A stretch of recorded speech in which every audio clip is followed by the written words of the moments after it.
Good morning all. നമ്മൾ next പറയാൻ ഉദ്ദേശിക്കുന്നത് പറഞ്ഞു കഴിഞ്ഞാൽ ഫങ്ഷൻസ്, ലിമിറ്റേഷൻസ്, യൂസസ്, ആപ്ലിക്കേഷൻസ്, ക്യൂട്ടീൻ്റെ ഇത്രയും കാര്യങ്ങളാണ് ഇന്ന് വീഡിയോയിലൂടെ നിങ്ങൾക്ക് ഷെയർ ചെയ്യാൻ ഉദ്ദേശിക്കുന്നത്. ഓക്കെ, ഫസ്റ്റ് ഫങ്ഷൻ എന്ന് പറയുന്നത് ഡിസിഷൻ മേക്കിംഗ് പ്രോസസ്സ് എളുപ്പമാക്കുക. സെക്കൻഡ് വൺ എന്ന് പറയുന്നത് സയൻറ്റിഫിക് റിസർച്ചിൻ്റെ ടൂളായിട്ട് ആക്ട് ചെയ്യാം. തേർഡ് വൺ എന്ന് പറയുന്നത് ഒരു ഒപ്റ്റിമൽ സ്ട്രാറ്റജി ചൂസ് ചെയ്യാൻ ഹെൽപ്പ് ചെയ്യാം. ഒപ്റ്റിമൽ സ്ട്രാറ്റജി കൊണ്ടൊക്കെ എന്താണ് ഉദ്ദേശിക്കുന്നത്? നമ്മളെ പ്രോഫിറ്റ് എന്ത് ചെയ്യണം? മാക്സിമൈസ് ചെയ്യണം. അതിനുള്ള സ്ട്രാറ്റജി, എന്തെങ്കിലും തന്ത്രങ്ങൾ നമ്മൾ കണ്ടുപിടിക്കണം. ഏത് ടെക്നിക്കുകൾ ഉപയോഗിച്ചിട്ട്? ക്വാണ്ടിറ്റേറ്റീവ് ടെക്നിക്സുകൾ ഉപയോഗിച്ചിട്ട് നമ്മൾ കണ്ടുപിടിക്കും. Okay, next proper deployment of resources. ഇപ്പോൾ റിസോഴ്സസ് എന്ന് പറഞ്ഞു കഴിഞ്ഞാൽ എന്താണ്? നമ്മുടെ കയ്യിലുള്ള സാധനങ്ങൾ അല്ലെങ്കിൽ ആൾക്കാർ. റിസോഴ്സ് എന്ന് പറയുമ്പോൾ ഒന്നുകിൽ മാൻ പവർ ആവാം, ഓക്കെ, അല്ലെങ്കിൽ നമ്മുടെ സാധനങ്ങളുടെ ലിസ്റ്റ് ആവാം, അല്ലെങ്കിൽ സ്ഥലമാവാം. അങ്ങനെ കുറേ ഇതുണ്ട്, ഏത് റിസോഴ്സസ്. അത് കറക്റ്റായിട്ട് നമ്മൾ എന്ത് ചെയ്യണം? കറക്റ്റായിട്ട് ഡിപ്ലോയ് ചെയ്യണം. ഡിപ്ലോയ് എന്ന് പറയുമ്പോൾ എന്താണ്? അത് വീതിച്ചു കൊടുക്കുക. വീതിച്ചു കൊടുക്കുക എന്നല്ല, എത്ര ആൾ, എത്ര പ്ലേസ്, അങ്ങനെയെല്ലാം നമുക്ക് കൊടുക്കണം. അതിന് വേണ്ടിയിട്ട് നമ്മൾ എന്ത് ചെയ്യും? ക്യൂട്ടി ഉപയോഗിക്കും. നെക്സ്റ്റ് കോസ്റ്റ് മിനിമൈസ് ചെയ്യാൻ വേണ്ടി, മിനിമൈസിങ് കോസ്റ്റ്. അപ്പോൾ നമ്മളെ എയിം എന്താണ്? മാക്സിമം പ്രോഫിറ്റ് ഏതിൽ? മിനിമം കോസ്റ്റിൽ. നമ്മൾ കയ്യിൽ നിന്ന് എടുക്കുന്ന എന്താണ്? കോസ്റ്റ് നമ്മൾ മിനിമം കോസ്റ്റിൽ നമുക്ക് മാക്സിമം പ്രോഫിറ്റ് ഉണ്ടാക്കുക. അതാണ് നമ്മളൊരു ബിസിനസ് മാൻ്റെ മൈൻഡിൽ ഉണ്ടാവുക. ഓക്കെ, അപ്പം അതിന് ഹെൽപ്പ് ചെയ്യാൻ ഏത്? ക്വാണ്ടിറ്റേറ്റീവ് ടെക്നിക്സ് നമുക്ക് അതിന് ഹെൽപ്ഫുൾ ആയിരിക്കും. നെക്സ്റ്റ് എന്ന് പറഞ്ഞു കഴിഞ്ഞാൽ ടോട്ടൽ പ്രോസസ്സിങ് ടൈം മിനിമൈസ് ചെയ്യണം. അപ്പോൾ അതും ഒരു ഫാക്റ്റാണ്. എന്താണ്? നമ്മൾ കറക്റ്റ് ടൈമിനുള്ളിൽ നമ്മൾ വിചാരിച്ച കാര്യങ്ങളൊക്കെ നമുക്ക് തീരണം. ഓക്കെ, അപ്പോൾ അത് മിനിമൈസ് ചെയ്യാൻ ടോട്ടൽ പ്രോസസ്സിങ് ടൈം മിനിമൈസ് ചെയ്യണം. For performing a set of jobs. നമ്മൾ ഉദ്ദേശിച്ച കാര്യങ്ങൾ കറക്റ്റ് ടൈമിൽ, അല്ലെങ്കിൽ കറക്റ്റ് ടൈം അല്ലെങ്കിൽ കൂടി നമ്മൾ പ്രോസസ്സിങ് ടൈം എന്ത് ചെയ്യണം? മിനിമൈസ് ചെയ്യണം. അതിന് നമ്മൾ ഏത്? ക്വാണ്ടിറ്റേറ്റീവ് ടെക്നിക്സ് ഹെൽപ്പ് ചെയ്യും. ഇത്രയാണ് ഫങ്ഷൻസ് ഓഫ് ക്വാണ്ടിറ്റേറ്റീവ് ടെക്നിക്സിൽ വരുന്നത്. നെക്സ്റ്റ് എന്ന് പറഞ്ഞു കഴിഞ്ഞാൽ uses of quantitative techniques. Uses എന്ന് പറയുമ്പം അതും 6 യൂസസ് ആണുള്ളത്. 6 ഇതിലിപ്പം പറയുന്നത് 6 അതെന്ന് പറഞ്ഞു കഴിഞ്ഞാൽ quantitative techniques of linear programming is used for optimal allocation of scarce resources in the problem of determining product mix. ഈ സ്കാർസ് റിസോഴ്സ് കൊണ്ട് ഉദ്ദേശിക്കുന്നത് പറഞ്ഞു കഴിഞ്ഞാൽ അധികമൊന്നും അവൈലബിൾ അല്ലാത്ത റിസോഴ്സ് ഉണ്ടാവും. ചിലപ്പോൾ എന്താണ്? ചില റിസോഴ്സസ് ഒരുപാട് അവൈലബിൾ ആയിട്ട് വരും. അത് നമുക്ക് എത്ര ഉപയോഗിച്ച് കഴിഞ്ഞാലും, ഇപ്പോൾ ബാക്കി ബാലൻസ് വന്നു കഴിഞ്ഞാലും നമുക്ക് അത്ര പ്രശ്നം വരുന്നില്ല. എന്നാൽ കുറച്ച് മാത്രം കിട്ടുന്ന സാധനങ്ങൾ അതെന്ത് ചെയ്യണം? പ്രോപ്പറായിട്ട് നമുക്ക് ഡിപ്ലോയ് ചെയ്യണം, അല്ലെങ്കിൽ പ്രോപ്പറായിട്ട് ആ പ്രോഡക്റ്റ് മിക്സിൽ നമുക്ക് ഇൻക്ലൂഡ് ചെയ്യണം. ഓക്കെ, അങ്ങനെയുള്ള ഇതിന് യൂസ്ഫുൾ ആണ് ഏത്? Quantitative techniques. Okay, for optimal allocation of scarce resources. Okay, next എന്ന് പറഞ്ഞു കഴിഞ്ഞാൽ അടുത്തത് ക്യൂട്ടിയിൽ വരുന്ന വേറൊരു ഇതാണ് ഇൻവെൻറ്ററി കൺട്രോൾ ടെക്നിക്. ഇൻവെൻറ്ററി കൊണ്ട് ഉദ്ദേശിക്കുന്നത് എന്താണ്? നമ്മൾ സ്റ്റോർ ചെയ്യുന്ന ഇപ്പം ഏതെങ്കിലും ഒരു ഫാൻസിയോ അല്ലെങ്കിൽ എന്താണ് ടെക്സ്റ്റൈൽ ഷോപ്പോ അങ്ങനെയൊക്കെ തുടങ്ങുകയാണെങ്കിൽ നമ്മൾ കുറച്ച് ഇൻവെൻറ്ററി, അതായത് സ്റ്റോർ ചെയ്ത് വെക്കും. ഓക്കെ, അത് ഇൻവെൻറ്ററി കൺട്രോൾ ടെക്നിക്ക് ഉപയോഗിച്ച് നമുക്ക് എന്ത് ചെയ്യാം? എപ്പോൾ എത്ര ഐറ്റംസ് നമുക്ക് പർച്ചേസ് ചെയ്യണം?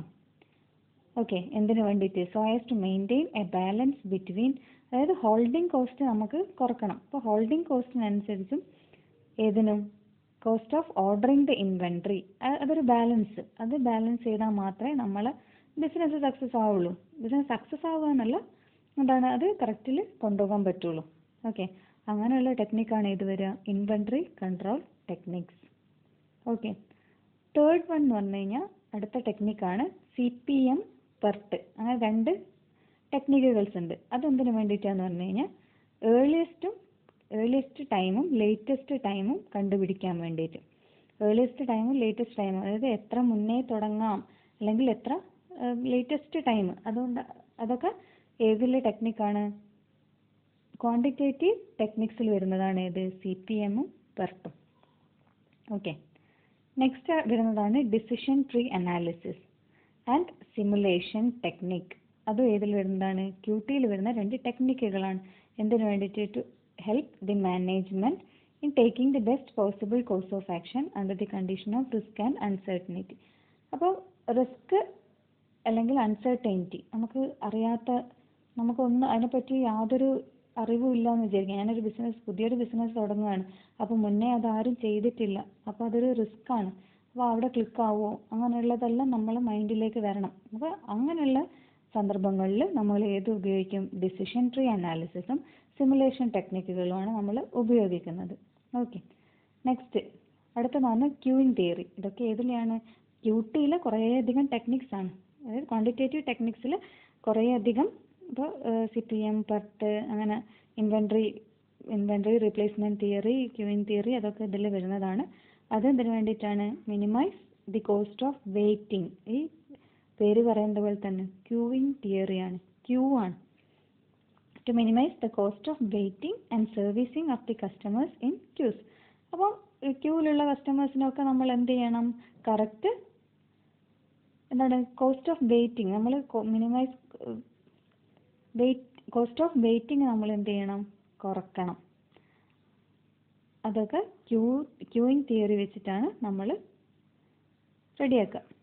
ഓക്കെ, അപ്പോൾ ഇതൊക്കെ നിങ്ങൾക്ക് ഡീറ്റെയിൽ ആയിട്ടൊന്നും നിങ്ങൾക്ക് പഠിക്കേണ്ട ആവശ്യം വരുന്നില്ല. ഇതിൻ്റെ പേരും തന്നെ വ്യക്തമാണ്, ക്യൂയിങ് തിയറി.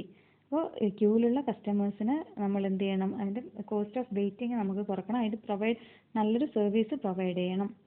നെക്സ്റ്റ് എന്ന് പറഞ്ഞു കഴിഞ്ഞാൽ റീപ്ലേസ്മെൻറ്റ് തിയറി. റീപ്ലേസ്മെൻറ്റ് തിയറി ഉദ്ദേശിക്കുന്നത് പറഞ്ഞു കഴിഞ്ഞാൽ ഏതെങ്കിലും വലിയ മെഷീനുകളൊക്കെ ഏത് ഇയർ റീപ്ലേസ് ചെയ്യണം.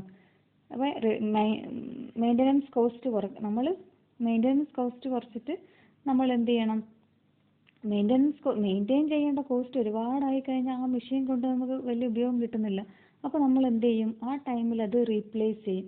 അതൊക്കെയാണ് ഏതിൽ വരുന്നത്? റീപ്ലേസ്മെൻറ്റ് തിയറിയിൽ വരുന്നത്. In determine most economic replacing policy regarding replacement of equipment.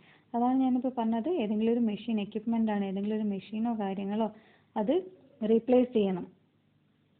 Okay, maintaining cost അധികമായി കഴിഞ്ഞാൽ അത് നമുക്ക് താങ്ങാൻ പറ്റില്ല. ഓക്കെ, അത്രയാണ് ഇത് വരുന്നത് ക്വാണ്ടിറ്റേറ്റീവ് ടെക്നിക്സിലെ യൂസസ് ആയിട്ട് വരുന്നത്. ഓക്കെ, തേർഡ് വൺ എന്ന് പറഞ്ഞു കഴിഞ്ഞാൽ ലിമിറ്റേഷൻസ്. ലിമിറ്റേഷൻസ് എന്ന് പറഞ്ഞു കഴിഞ്ഞാൽ ആദ്യത്തെ എന്ന് പറഞ്ഞു കഴിഞ്ഞാൽ എന്താണ്? അതിൽ മാത്തമാറ്റിക്കൽ മോഡലും മാത്തമാറ്റിക്കൽ എക്സ്പ്രഷൻസും ഒക്കെ ഏതിൽ ഇൻവോൾവ് ആയിട്ടുണ്ട്? QTയിൽ ഇൻവോൾവ് ആയിട്ടുണ്ട്. ഓക്കെ, അതിലധികം മോഡൽ എന്താണ്? അതേ നമ്മൾ അസ്യൂം ചെയ്യും എന്നതാണ് സംഭവിക്കാൻ പോകുന്നത്. അങ്ങനെ അസംഷനെ ബേസ് ചെയ്തുകൊണ്ടിട്ടുള്ള മാത്തമാറ്റിക്കൽ ടെക്നിക്സുകളാണ്. ഓക്കെ, അത് കറക്റ്റായിട്ട് നമുക്ക് യൂസ് ചെയ്തിട്ടില്ല എങ്കിൽ നമ്മളെ ഡിസിഷൻ എന്തായി പോകും? അതൊരു ഫെയിലിയർ ആയി പോകും. അതൊരു ലിമിറ്റേഷനാണ്, QTൻ്റെ limitation. Okay, assumptions that with the deviation of an equation if such equations are not used properly. കറക്റ്റായിട്ട് ആ ഇക്വേഷൻസ് ഒന്നും യൂസ് ചെയ്തിട്ടില്ല എങ്കിൽ ആ ഡിസിഷൻ എന്തായിരിക്കും? ഒരു ഫെയിലിയർ ആയിരിക്കും. രണ്ടാമത്തേന്ന് പറഞ്ഞു കഴിഞ്ഞാൽ QT എന്താണ്? Very expensive. അത് എന്താണ്? എക്സ്പെൻസീവ് ആണ്, വളരെ ചിലവ് കൂടിയ കാര്യമാണ്. ഫസ്റ്റ് വൺ എന്ന് പറഞ്ഞു കഴിഞ്ഞാൽ നമുക്ക് എന്ത് ചെയ്യണം? നമ്മൾ കറക്റ്റ് ആക്യുറേറ്റ് ആയിട്ടുള്ള ഡാറ്റ നമുക്ക് കിട്ടണം. അതിൻ്റെ കോസ്റ്റ് എന്താണ്?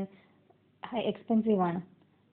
ഡാറ്റ പ്രോസസ്സിംഗ് കോസ്റ്റ് എന്താണ്? എക്സ്പെൻസീവ് ആണ്. അതേപോലെ തന്നെ നമ്മൾ അത്രയും എക്സ്പേർട്ട് ആയിട്ടുള്ള ആൾക്കാരുമാണ് നമ്മൾ എന്തെങ്കിലും ചോദിച്ചറിയുന്ന അങ്ങനെ എന്തെങ്കിലും ഉണ്ടെങ്കിൽ അവർക്ക് അതിൻ്റെതായ ഫീ കൊടുക്കേണ്ടി വരും. അപ്പോൾ എന്താണ്? അതും എക്സ്പെൻസീവ് ആണ്. അപ്പോൾ ക്വാണ്ടിറ്റേറ്റീവ് ടെക്നിക്സ് യൂസ് ചെയ്യുന്നത് എന്താണ്? അത്രയും കോസ്റ്റ്ലിയർ ആയിട്ടാണ് വരുന്നത്. നെക്സ്റ്റ്, ക്വാണ്ടിറ്റേറ്റീവ് ടെക്നിക്സ് നമ്മൾ ഏതൊന്നും കൺസിഡർ ചെയ്യില്ല? ഇൻടാഞ്ചിബിൾ ഫാക്ടേഴ്സ് എന്ന് പറയുമ്പോൾ എന്താണ്? ഒരാളെ സ്കില്ല്, പിന്നെ ഒരാളെ ആറ്റിറ്റ്യൂഡ്, പിന്നെ ആ മാനേജ്മെൻറ്റ് പീപ്പിളിൻ്റെ അത്രയും ഉള്ള നോളജ്. ഇപ്പോൾ ഒരു ബിസിനസ്സുകാരൻ ഒരിക്കലും സ്റ്റാറ്റിസ്റ്റീഷ്യൻ ആവണമെന്നില്ല. ബിസിനസ്സിൽ ഒരുപാട് കൊല്ലത്തെ എക്സ്പീരിയൻസ് ഉള്ള ആൾക്ക് എന്ത് ചെയ്യും? ആ ബിസിനസ് ട്രിക്കൊക്കെ പെട്ടെന്ന് നമുക്ക് അറിയാൻ പറ്റും.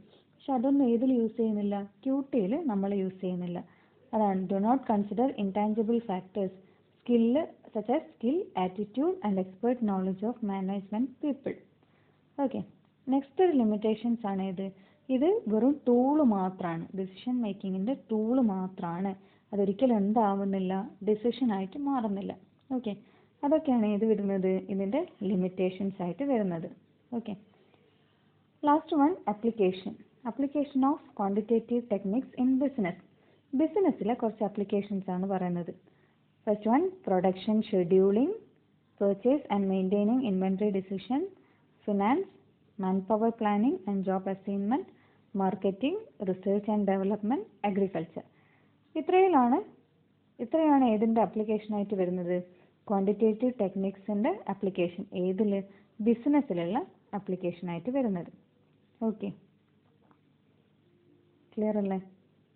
നമുക്ക് ഇതിൽ കുറച്ച് കാര്യങ്ങൾ നമ്മൾ എന്ത് ചെയ്യും, ഡീറ്റെയിൽ ആയിട്ട് തന്നെ നമ്മൾ വരുന്ന മൊഡ്യൂളുകളിൽ നിങ്ങൾ പഠിക്കും.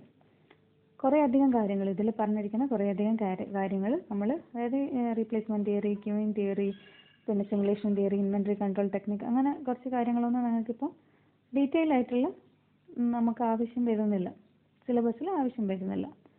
Okay, thank you.